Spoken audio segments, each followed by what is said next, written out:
ألم يأن للذين آمنوا أن تخشع قلوبهم لذكر الله.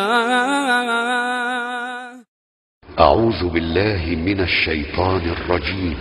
ألم تر أن الله يسجد له من في السماوات ومن في الأرض والشمس والقمر والنجوم والجبال والشجر والدواب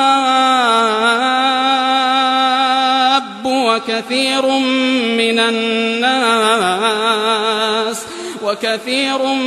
الناس وكثير حق عليه العذاب ومن يهن الله فما له من مكرم إن الله يفعل ما يشاء.